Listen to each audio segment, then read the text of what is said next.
we are again, ladies and gentlemen, back in action with the 1987 Supermod. I'm Brad Drake, and this is my AWA save tonight. The AWA continues to travel west as we stop off in Oakland, California at the Bishop O'Dowd High School Gym, where we will be doing a spot show, also known as a fundraiser, for the Bishop O'Dowd High School Athletic Club. The football team needs some new uniforms, and we're going to do our part. All right, our venue is booked, and let's take a look at our backstage incidents. We have all protege work, once again proof that our backstage environment is very healthy. And look at all those guys getting all that experience handed down to them from veteran wrestlers. Out tonight is Brian Knobs. Of course, he's injured. Debbie Combs is long gone. Kevin Kelly is still injured, and Steve Kern, who we don't have booked, is working for All Star Wrestling tonight. That's up in Canada. All right, we already looked at absent workers. We just did that. Let's go ahead and give our card a rundown here. In our opener, Ali Khan is going to face DJ Peterson. In our second match, we're going to have a special six-man tag. Derek Dukes, Tommy Jammer, and Tommy Rich will face Cactus Jack and the Texas Hangmen. Next, the Terrorist is going to battle Jerry Blackwell.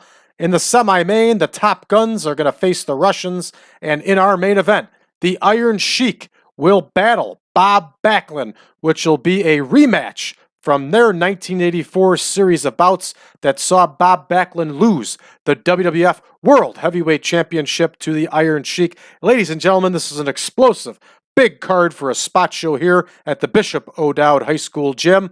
And now, you know it, and I know it, it is time to get to booking. All right, Khan versus Peterson here. 14 minutes in the opener. Nice long match for them.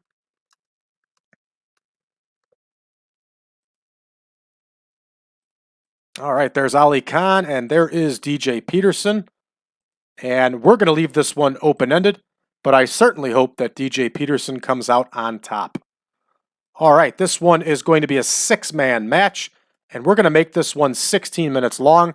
We're going to shorten up our next match by 2 minutes. So, we have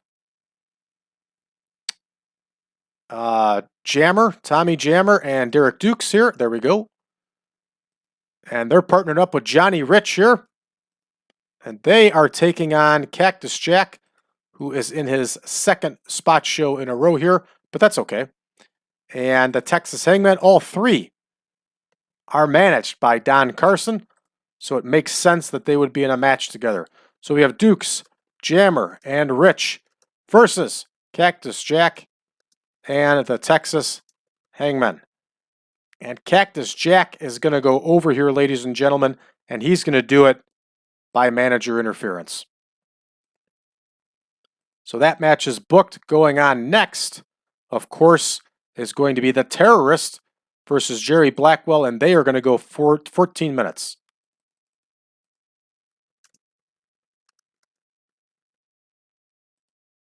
And once again, we are in the Southwest region, so it'll be interesting to see what kind of scores we pull.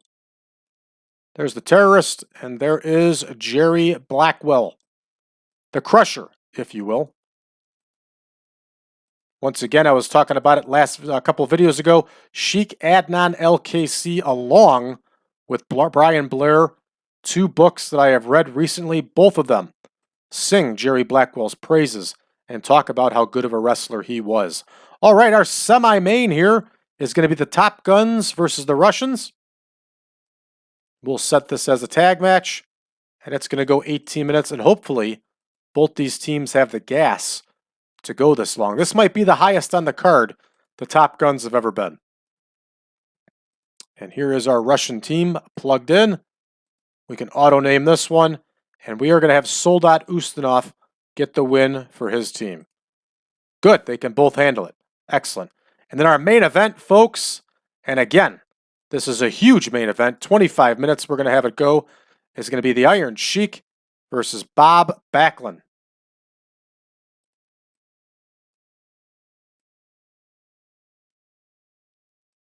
There's Bob Backlund. All right, we're ready here. And of course, in typical fashion, this one's going to go to a draw. This is a spot show. So we're not going to give the people a big win on a spot show. And really, this is only our big name match here. And it is going to be a double DQ finish. All right, that one is booked. We're at 98 minutes overall. And something is not quite right. Well, we lost the one match. So that's the problem. So why don't we have Sheik and Backlund go 30? All right, and we can have, let's have this 6-man go 18. And I'm happy with that. 105 minutes. That'll do it for me. That's just fine. All right, let's go ahead and start the show, and let's see how we do. All right, DJ Peterson gets the win here over Ali Khan, 56 overall. And again, we are in the Southwest region, so this will affect our score. Just as this right here proves it. We have Red Tex the Doom. Cactus Jack outscored everybody pretty healthily here, if that's a word, healthily. And he gets the win after Don Carson interferes, only a 36. That's the holding back and experience and everything else. This is all 6 men in this match are very young. This is a good learning experience, however. All right, Jerry Blackwell and the Terrorist. Jerry Blackwell wins with that drop kick. We got a 61 overall. Not bad. Not bad at all for a spot show in the Southwest region. Moving right along, the Russians defeat the Top Guns. 60 overall. As you can see, the Russians, especially Boris Zukov, got a pretty decent score here. So that's good to see. Let's see what their takeaways are here. And we got some holding back penalties and inexperience. Exactly what we expect on a spot show. No big deal, but look at that. We sold out Bishop O'Dowd High School Gym. Our main event gets a nice 81 overall. They went 30 minutes, and we get a double disqualification score. Good stuff. Both get the holding back penalty, which is fine. And 81 overall for a spot show. Good score. This is a nice score for a high school gym spot show. And we raised some money tonight for that athletic club. No doubt it's going to help out that Bishop O'Dowd football team. All right. Next, we will be cruising for another TV taping. I don't have anything planned out for it yet, but we will be taping television for Major League Wrestling out of Canada. And after that, we're back on tour as we head to Las Vegas, Nevada. You know, I mixed this up.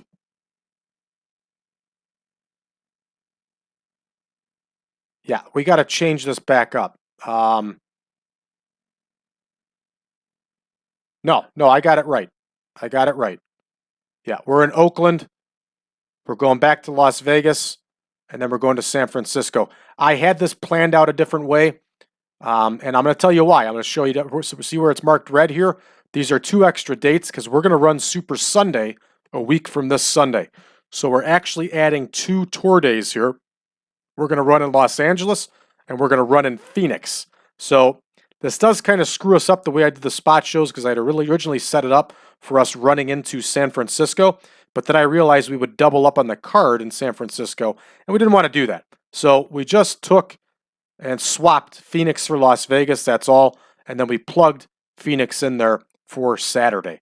So that does the trick for us, and obviously Phoenix is in a different slot than it was before, so we're going to get a different card than what was originally expected, and we avoid a repeat in that town. So it may not exactly look like it on the spreadsheet, but I thought this one out, and everything makes sense. So that's where we're at. So our next tour date will be in Las Vegas, and we got some television tapings to do tomorrow and the next day, however. And of course, we'll get to that, no problem. I'm actually closing everything out here. I don't mean to. All right, Randy Rose has now signed his exclusive with us, which is great. And Jerry Sags has asked for a raise, and we'll go ahead and give it to him, sort of. All right, everybody, it is rant time, and I hope you're... Ooh, look at that, Lex Luger signed with Pacific Northwest Wrestling. Remember, he got released by Jim Crockett Promotions last month. It's rant time. I got something that's been on my chest that I want to talk about, And here is the time and place and the venue to do it. Okay, I noticed a new trend here the last couple of years. And everybody is referring to the main title in a promotion as the world title. And even when they talk about years past, they call it Ric Flair was the world champion in WCW. He was the world champion in Jim Crockett Promotions. Well, yes, but no. Ric Flair was the world heavyweight champion in those promotions. There were also other world champions in those promotions. There's the world tag team title. There was the world junior heavyweight title. There was the world television title. So world, as a classification of a belt, when wrestling first created championships and created the world heavyweight title, it was to mirror what is going on in boxing. Okay, boxing to this day has world-class titles. However, they have weight divisions. There is a world heavyweight title. There is a world cruiserweight title. There is a world light heavyweight title, all the way down to world flyweight title. So, wrestling mimicked boxing to give authenticity to its titles, therefore creating the main title in all promotions. Well, those that were recognized as carrying a world title was the world heavyweight title. These promotions also had world tag team championships. They had world junior heavyweight championships. Some of them had world light heavyweight championships. This was based off the original NWA establishment of world titles. So, I always thought it was stupid going back 20 years ago when Ring of Honor referred to their main title as the world title. Well, yes, it's your main championship. First of all, it was a regional promotion and didn't have the right to call its title a world title. But if you want to do it, that's okay. But you don't have to do it properly, and you have to refer to it as the world heavyweight title. Because they also had a world television title. So if somebody says the world champion, they could be referring to either champion. It didn't make any sense. So the main title in the WWE, in my opinion, is still, even though it's not even remotely called that, is the world heavyweight title. The NWA still has the world's heavyweight title. Now, AEW having the world title, again, does not make any sense.